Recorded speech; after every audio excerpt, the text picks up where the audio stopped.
तो दोस्तों आज हम बात करने जा रहे हैं प्रेशर के बारे में कि प्रेशर क्या है, कैसे काम करता है और किस तरह से ये हमारे डेली लाइफ में यूज होता है या हमारी इंडस्ट्री में यूज होता है।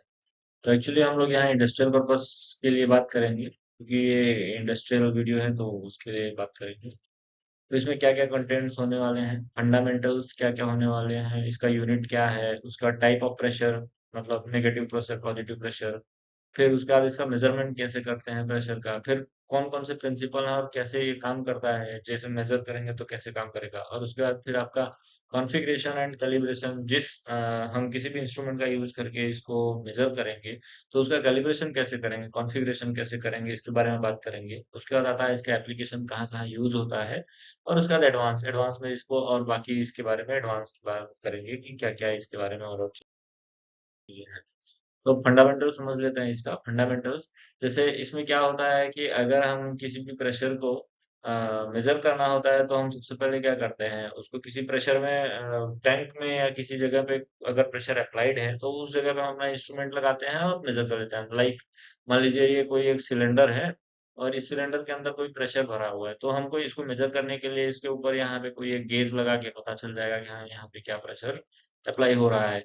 तो बिल्कुल उसी तरह से अभी प्रेशर है क्या चीज, तो इस सिलेंडर के अंदर जैसे जो भी चीज मटेरियल भरा हुआ है, कोई गैस भरा हुआ है, कोई लिक्विड भरा हुआ है, या कोई दो अलग अलग चीजें लिक्विड और गैस भरी हुई है तो वो आपस में अपना जगह घेरती हैं, और वो जगह जो घेरती है उसको अगर हम प्रेशराइज करके भरेंगे तो वो बाहर निकलने के लिए ये कोशिश करेंगी उस चीज को, उसके सरफेस एरिया पे प्रेशर अप्लाई करेंगी। तो वही हमारा प्रेशर होता है जो एटमॉस्फेयर से ऊपर निकल जाता है। एटमॉस्फेरिक प्रेशर जो 1 atm होता है, वन एटमॉस्फेरिक प्रेशर, उससे ऊपर निकल जाता है तो हमारा प्रेशर पॉजिटिव प्रेशर हो जाता है, और अगर बिलो वन एटमॉस्फेरिक प्रेशर होता है तो वो नेगेटिव प्रेशर होता है। अब बात करते हैं कि प्रेशर कैसे लगता है, कहाँ कहाँ लगता है। तो देखिए जैसे यहाँ पे दिखाया गया है कि टोटल वेट मतलब क्या हुआ कि जो प्रेशर उस पर अप्लाई हो रहा है। अब ये कोई सिलेंडर है या मान लो, अगर ये तो अभी यहाँ पे हमने एक लिक्विड के बारे में बताया है कि एक कोई ओपन, मान लीजिए एक ग्लास है, उस ग्लास में लिक्विड भरा हुआ है तो इस तरह से लिक्विड भरा हुआ है। अब लिक्विड ग्रेविटी के हिसाब से यहाँ पे प्रेशर अप्लाई कर रहा है, ये ग्रेविटी लग रहा है इसमें। और उसके साथ ही साथ अब ग्रेविटी तो नीचे की तरफ लगा ही रहा है, लेकिन ये ऐसा तो नहीं है कि ग्रेविटी ही लग रहा है। अगर आप इसको पूरा भर देंगे तो क्या होगा, साइड से तो निकल ही जाएगा। तो वहां पे भी प्रेशर अप्लाई हो रहा है क्योंकि वो अपना एरिया देख रहा है कि कितने एरिया में उसको रखा गया है और उस एरिया से वो कहाँ कहाँ निकल सकता है। तो वो चीज अगर वो सिर्फ लिक्विड है तो लिक्विड वो सिर्फ नीचे मतलब जो आपका ग्रेविटी है उसके साथ साथ अपने सरफेस एरिया पे भी लगाएगा। अगर वो सॉलिड है तो वो सिर्फ नीचे की तरफ ग्रेविटी प्रेशर लगाएगा, और अगर वो गैस है तो वो हर दिशा में, जैसे कि इसमें आप देख सकते हैं टैंक के अंदर कि वो हर दिशा में मतलब हर तरफ, ऊपर भी नीचे दाहिने बाएं हर तरफ वो प्रेशर लगाएगा। तो इस तरह से आपका प्रेशर वर्क करता है। अब बात करते हैं इसके यूनिट्स की। तो इसका यूनिट होता है किलोग्राम पर सेंटीमीटर स्क्वायर, इसको केजी पर सेंटीमीटर स्क्वायर भी बोलते हैं। फिर होता है पीएसआई, पीएसआई का पूरा नाम है पाउंड पर स्क्वायर इंच। फिर उसके बाद होता है एमएमएच2, एमएमएच2 का मतलब है मिलीमीटर वाटर कॉलम। और उसके बाद फिर आता है एमएमडब्ल्यूसी, इसी को आपका एमएमएच2 और एमएमडब्ल्यूसी इक्विवेलेंट है, लेकिन कहीं कहीं एमएमएच2 लिखा हुआ मिलेगा आपको और कहीं कहीं एमएमडब्ल्यूसी मिलेगा।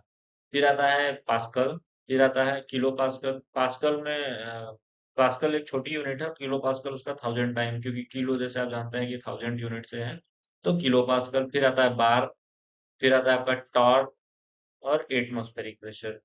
तो फिर आता है पीएसएफ और एमएमएचजी, बहुत सारे ऐसे प्रेशर हैं।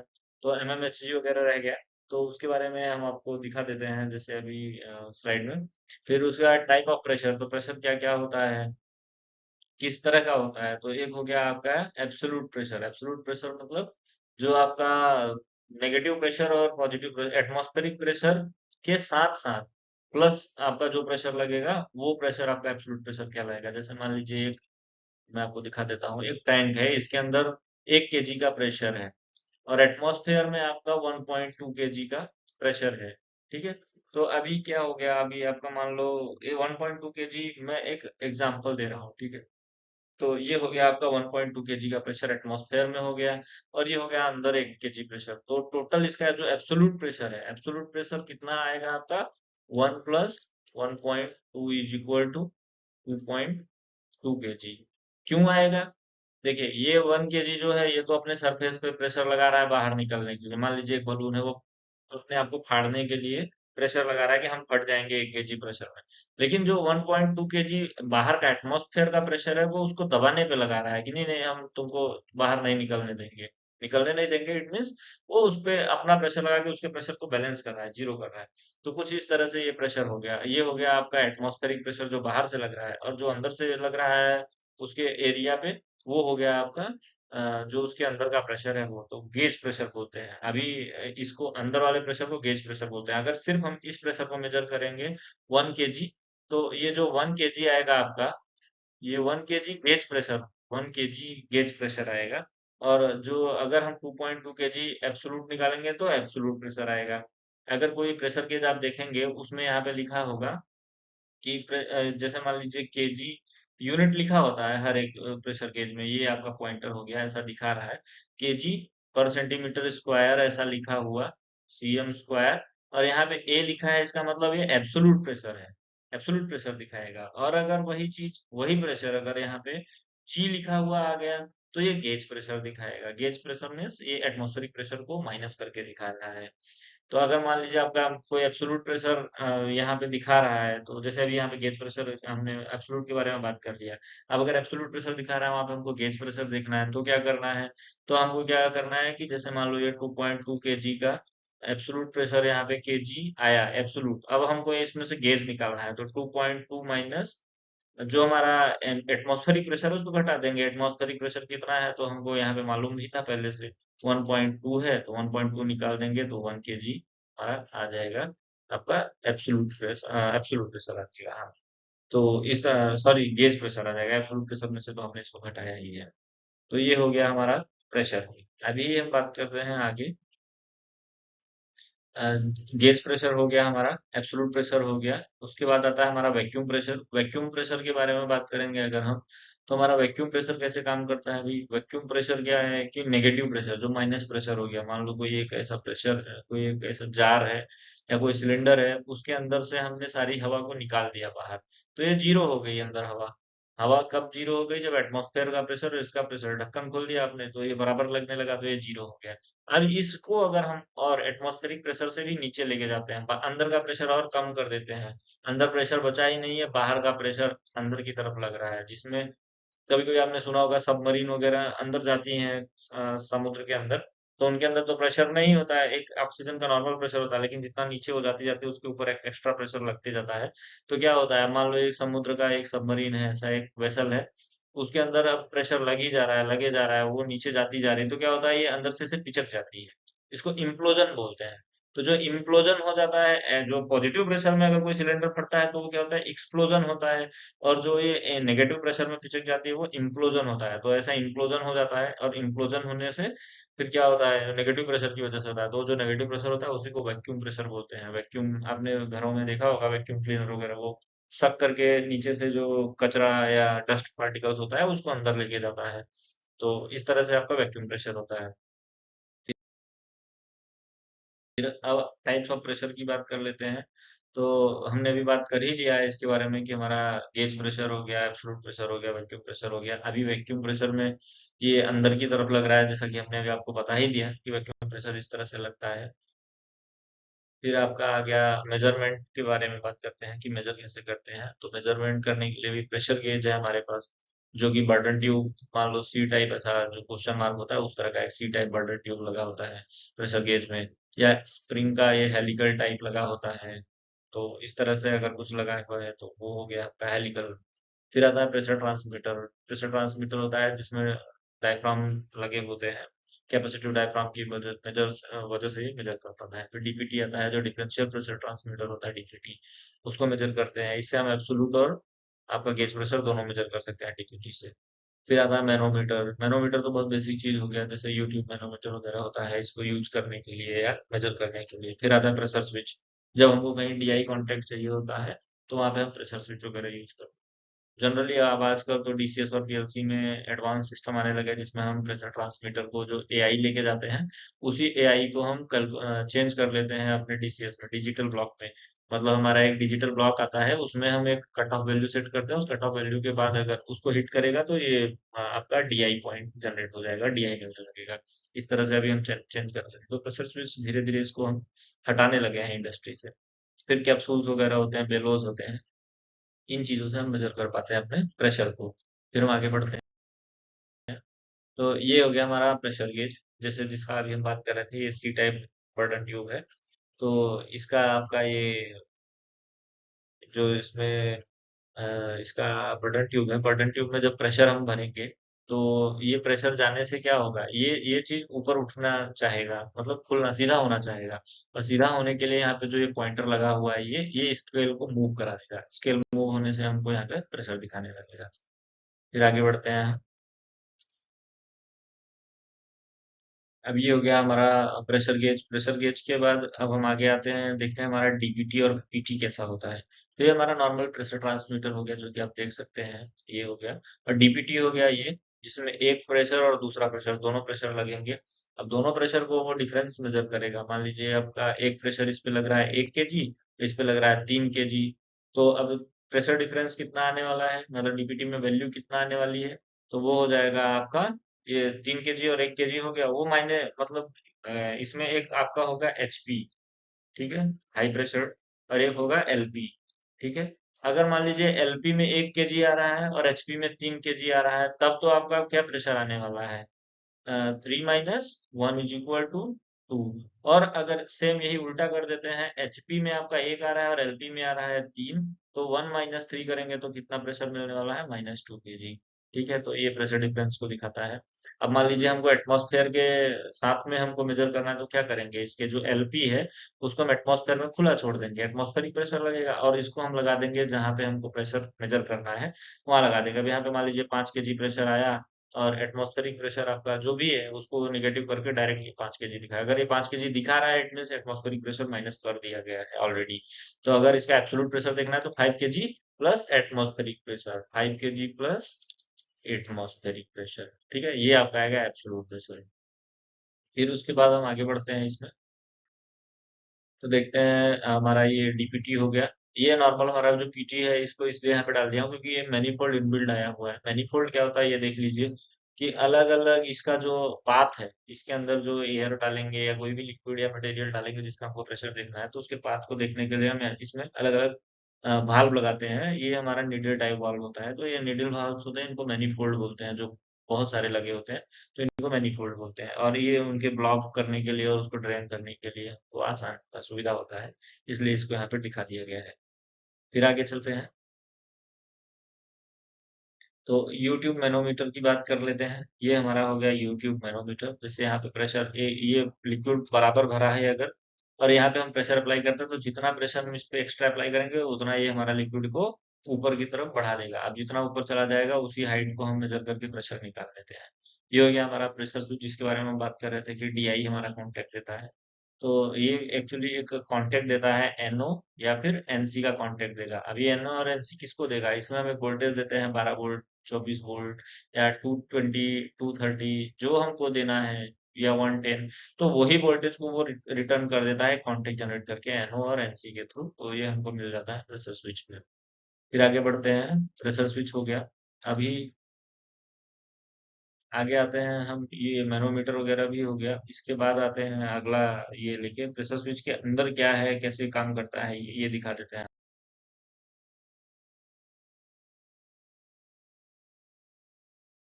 आपको इंटरनल स्ट्रक्चर। तो प्रेशर स्विच के अंदर ये जो स्प्रिंग होता है, स्प्रिंग लगा होता है। अभी ये स्प्रिंग आपका इस तरह से काम करेगा कि अगर प्रेशर इस पे लगेगा तो स्प्रिंग उसका अपोज करेगा, क्योंकि अगर डायरेक्ट प्रेशर आएगा तो वो एक इनिशियल प्रेशर में ही हिट कर जाएगा।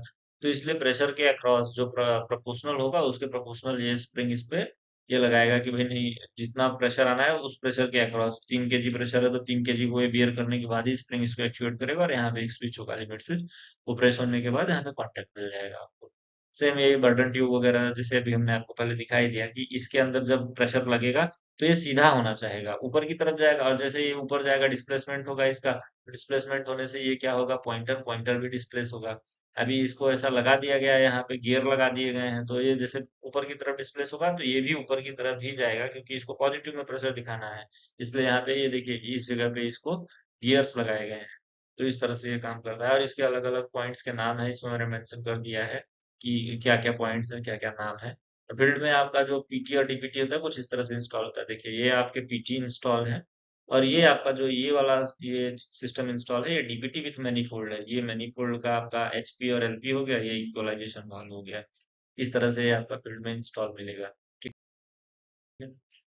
आगे बढ़ते हैं कॉन्फ़िगरेशन कैलिब्रेशन के लिए। तो टू वायर ट्रांसमीटर आप लोग जानते हैं, two wire, three wire, four wire transmitter क्या होता है, और हार्ड कैलिब्रेशन क्या है। तो मैं अब थोड़ा सा इसमें ब्रीफ कर देता हूँ कि टू वायर जो होता है, वो उसमें क्या होता है कि एक आपका पॉजिटिव वायर जाएगा, एक नेगेटिव वायर जाएगा, और इसी में आपका क्या होगा, मिलीएम्स चेंज होगा। इसमें मान लीजिए 24 वोल्ट, मान लीजिए मतलब क्या है कि 24 वोल्ट, कहीं कहीं पे इसमें 20 वोल्ट भी दिया जाता है, जिसके बाद जैसा पावर सप्लाई होता है वो पावर सप्लाई इसमें देते हैं 24 वोल्ट। अब ये 24 वोल्ट इसमें कंटिन्यू जाता रहता है, लेकिन यहाँ से जो प्रेशर मेजर होगा वो कैसे मेजर होगा, भाई दो ही वायर है, तो इसमें करंट का जो चेंज होगा, मिली एम्स जो आएगा, वो हमारा आएगा इन दोनों वायर्स में 4 to 20 मिलियम्स के बीच में आएगा। 4 to 20 मिलियम्स आएगा। 4 to 20 मिलियम क्यों आता है, तो इसके बारे में हमने एक वीडियो ऑलरेडी बना दिया है, उसको आप लोग देख सकते हैं। लाइव जीरो की वजह से हम 4 मिलियम्स रखते हैं, और वो आप वीडियो देखने से पता चल जाएगा। फिर थ्री वायर ट्रांसमीटर हम वहाँ यूज करते हैं जहाँ पे हमारा एक पॉजिटिव वायर हो गया, एक निगेटिव वायर हो गया, और एक सिग्नल वायर हो गया। इसमें हम पॉजिटिव पावर देंगे, इसमें हम नेगेटिव पावर देंगे, इसमें हम सिग्नल देंगे। जो हमारा सिग्नल 4 to 20 मिलियम्स होगा वो देंगे, 4 to 20 मिलियम्स। अब ये पॉजिटिव के लिए इसमें हम पावर सप्लाई जोड़ देंगे, इसमें नेगेटिव का पावर सप्लाई, और इसी को कॉमन कर देंगे सिग्नल के साथ, और ये सिग्नल का एक वायर चला जाएगा।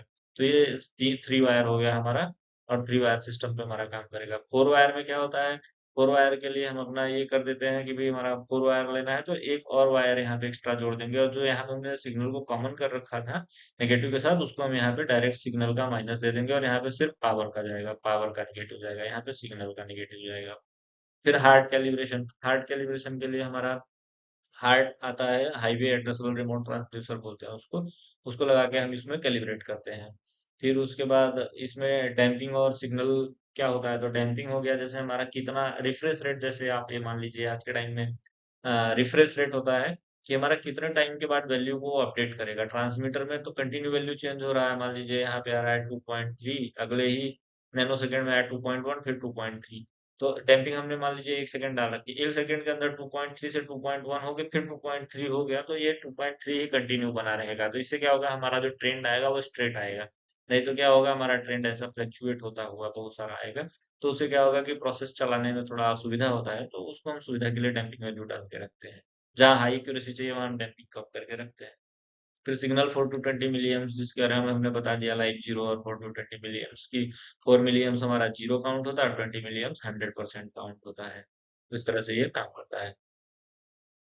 फिर आगे बढ़ते हैं एप्लीकेशन, तो कहाँ इसका यूज होता है, तो लॉजिक वगैरह में यूज होता है। लॉजिक मान लीजिए कोई प्रेशर है, जैसे मान लीजिए एक आपका कोई वेसल है, उसके अंदर आपने प्रेशर भरना शुरू किया, प्रेशर आ रहा है, और ये आपका आउटलेट हो गया। अभी प्रेशर आता जा रहा है, आता जा रहा है, ये एक सर्टेन प्रेशर, मान लीजिए इसमें 80% प्रेशर आ गया। उस 80% पे इसमें क्या है, एक कंप्रेसर लगा हुआ है, वो कंप्रेसर चलना है। तो 80% जैसे ही ये क्रॉस करेगा तो कंप्रेसर चल जाएगा। फिर उसके बाद क्या होगा, आपका यहीं पे प्रेशर जब 20% आ जाएगा तब क्या करेगा। तो ये मैं आपको एक एग्जांपल दे रहा हूँ, 20% पे ये कंप्रेसर बंद हो जाएगा। बंद होना है क्योंकि फिर ये सेफ जोन के नीचे चला गया है, 20% के नीचे जाने से कंप्रेसर का सक्शन छूट सकता है, तो टेम्परेचर बढ़ जाएगा, प्रॉब्लम हो सकती है। तो इसलिए 20 और 80 पे हमने सेट कर दिया। जब हमारा प्रेशर 80 एक्सीड करेगा तब चलना शुरू होगा, और वो तब तक चलेगा जब तक 20% के नीचे जाने के लिए ना आ जाए, 20% हिट ना कर दे। फिर ये भरना शुरू होगा, प्रेशर आता रहेगा, और 21 25 ऐसे होते होते जब तक वो 80 फिर से नहीं पहुंच जाएगा तब तक प्रेशर नहीं, हमारा कंप्रेसर नहीं चलेगा। नेक्स्ट फिर हम यूज करते हैं अपना कंट्रोल में। मान लीजिए कोई प्रेशर है, प्रेशर का कंट्रोल करना है, तो उसके लिए हम यहाँ पे कंट्रोल वाल्व लगा देते हैं। कंट्रोल वाल्व लगा दिया, अब हम इसको दे रहे हैं दूसरी तरफ। अब इसका हमने देख लिया, अभी कंट्रोल को हमने 35 परसेंट पे हमने सेट कर रखा है। परसेंट मतलब उसका कुछ भी यूनिट हो सकता है, जो जिस भी यूनिट में रखा हो। तो 35% हम इसमें दे दिए हैं। अब ये 35% के आसपास ही इसको कंट्रोल करेगा, कभी ये 36 हो जाएगा, तो कभी 34 हो जाएगा, और इसी के बीच में इसको ये कंट्रोल करता रहेगा। इसका एक ब्लॉक आता है, पीडा ब्लॉक या पीआईडी कंट्रोलर बोलते हैं, पीआईडी कंट्रोलर होता है, और उसमें एक एनालॉग ब्लॉक जोड़ के हम इसको कंट्रोल करते हैं, क्योंकि ट्रांसमीटर से उठाते हैं तो एक पीडा ब्लॉक होता है, उसके थ्रू हम इसको कंट्रोल करते हैं। फिर हमारा अगला आता है मेजरमेंट। मेजरमेंट मतलब कहीं कहीं हम ऐसा इसको यूज करते हैं कि जहाँ हम ना कंट्रोल करते हैं ना ही लॉजिक यूज करते हैं, लेकिन हम देखते रहते हैं कि भाई हमें क्या प्रेशर आ रहा है। जैसे मान लीजिए हम कुछ फ्लेयरिंग कर रहे हैं, एटमॉस्फेयर में वेंट कर रहे हैं, ऐसे ही उसको हवा में बहा रहे हैं, लेकिन बहाते टाइम पे हम ये देखेंगे कि भाई वहाँ पे कितना अमाउंट हम बाहर फेंक दिए या जला दिए, एटमॉस्फेयर में छोड़ दिए, तो उसके लिए हम मेजरमेंट के लिए भी लगा के रखते हैं। फिर अगला आता है हमारा ऑटोमेशन प्रोसेस कंट्रोल। अगर हमारा कोई ऐसा प्रोसेस कंट्रोल जहाँ पे ऑटोमेटिक सारी चीजें चलनी है, तो वहां पे भी हम कंट्रोल करते हैं। वो लॉजिक और ये जो कंट्रोल फिनोमिना है, इनको ही बनाकर ये ऑटोमेटिक प्रोसेस कंट्रोल, जो कि कॉम्प्लेक्स ये है, उसको मिला के बनाया जाता है। फिर आता है हमारा close loop control. Close loop control में भी हमारा यही सेम चीज काम कर रहा है। क्लोज लूप कंट्रोल में जैसे हमारा कैस्केड मोड हो गया या फिर हमारा ऑटो मोड हो गया, तो उसमें कैसे काम करेगा, तो ये प्रेशर से कंटिन्यू अपना प्रेशर उठाता रहेगा, और उसी के थ्रू एक हमारा कंट्रोल वाल्व को फीडबैक जाता रहेगा कंटिन्यू। अब पीआईडी कंट्रोलर में फीडबैक इसका जाएगा, और ये कंट्रोल वाल्व को ऑप्शन देता रहेगा, ओपनिंग कमांड देता रहेगा। और जैसे ही ये एक सर्टेन पॉइंट को हिट करेगा, उसके बाद इसको ये फीडबैक मिल जाएगा कि हाँ प्रेशर कंट्रोल हो गया है, फिर से ये इसको बंद करने लगेगा। ये हमारा close loop control. 4 to 20 millions के बारे में हमने आपको बता ही दिया था कि 4 to 20 मिलियम्स से हमारा कम्युनिकेशन होता है। तो ये हमारा एक 4 to 20 मिलियम्स के दो वायर गए होंगे, और उसमें हमारा जो पावर वायर होंगे उसी में 4 to 20 मिलियम्स चेंज होगा, जिसका चेंज रेट को ये हम वहाँ पे हमारा डीसीएस सिस्टम या पीएलसी सिस्टम मेजर करके, और उसके बाद इसको काउंट करेगा। Thank you. और ऐसे वीडियोस देखने के लिए हमारे चैनल को लाइक और सब्सक्राइब